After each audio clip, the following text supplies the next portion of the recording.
Assalamualaikum warahmatullahi wabarakatuh. Nama saya Nanda Zafina Nugrahani. Di sini saya akan menjelaskan terkait dengan artikel saya mengenai pengaruh e-commerce terhadap minat belanja mahasiswa di kala pandemi COVID-19.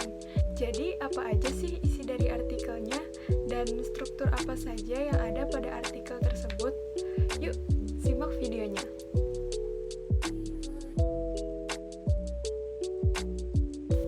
Jadi, yang pertama adalah latar belakang.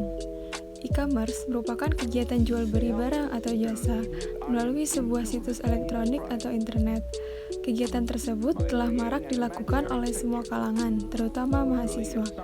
Apalagi, kini pandemi COVID-19 sedang terjadi di seluruh dunia dan telah banyak kasus yang masuk ke Indonesia, yaitu mencapai 12.000 kasus. Dengan adanya pandemi tersebut, minat belanja mahasiswa diperkirakan meningkat karena tidak dapat membeli langsung dari tokonya. Hal tersebut membuat online shop dibanjiri oleh pembeli. Lalu yang kedua ada tujuan penelitian. Penulisan ini dilakukan untuk mengetahui yang pertama, apa saja faktor-faktor yang memengaruhi minat mahasiswa dalam berbelanja melalui e-commerce. Yang kedua, pengaruh dari minat belanja mahasiswa terhadap e-commerce di masa pandemi COVID-19. Lalu selanjutnya ada manfaat penelitian, yaitu yang pertama untuk mengetahui bagaimana caranya untuk menggunakan e-commerce dengan bijak terutama di masa pandemi COVID-19.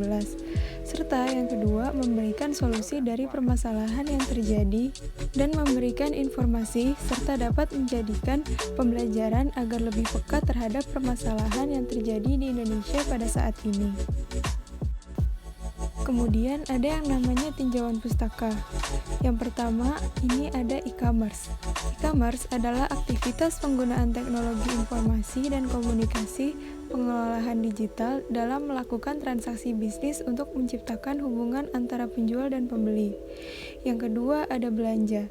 Belanja adalah kegiatan membeli barang atau jasa yang dilakukan secara langsung maupun tidak langsung guna memenuhi kebutuhan sehari-hari maupun memenuhi hasrat atau keinginan.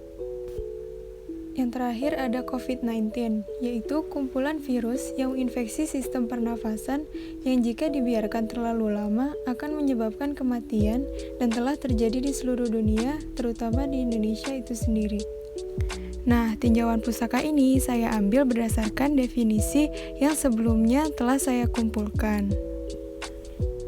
Kemudian, selanjutnya ada metode penelitian. Artikel ilmiah ini menggunakan pendekatan kuantitatif untuk menjawab rumusan masalah yang telah ditetapkan. Data yang diperoleh melalui pengukuran tersebut akan diproses menggunakan teknik statistik. Dengan pendekatan kuantitatif, akan tersaji data berupa presentase agar lebih terstruktur. Sumber data dari artikel ini diambil dari data sekunder dan menggunakan instrumen berupa kuesioner. Setiap daftar pertanyaan telah disediakan opsi jawaban yang dapat dipilih oleh para responden, sehingga pengumpulan data dikategorikan jenis kuesioner tertutup. Lalu lanjut ke hasil dan pembahasan. Berdasarkan data yang telah diperoleh, dapat diambil kesimpulan bahwa mahasiswa melakukan belanja online 1 kali dalam sebulan dengan responden yang terbanyak. Mahasiswa melakukan transaksi online dikarenakan transaksi dapat dilakukan dengan mudah dan cepat.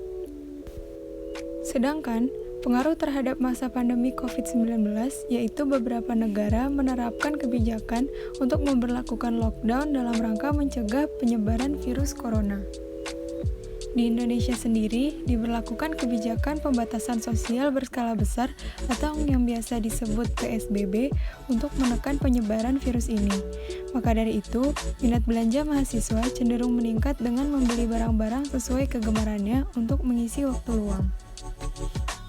Nah, di sini dapat dilihat salah satu contoh diagram hasil dari pembahasan berupa presentase yang telah disebutkan tadi. Terakhir, ada penutup. Penelitian ini diharapkan dapat memberikan informasi serta menambah wawasan bagi pembacanya. Analisis data yang dilakukan mungkin masih belum sempurna dan peneliti sekiranya dapat melakukan survei kembali. Penulis sangat mengharapkan agar kegiatan belanja online ini dapat dilakukan secara bijak. Yang tak kalah penting, ringkasan dari seluruh artikel diangkat dalam sebuah paragraf, yaitu abstrak. Tak lupa pula untuk menuliskan kata kunci pada artikel ini, yaitu e-commerce, belanja, dan COVID-19.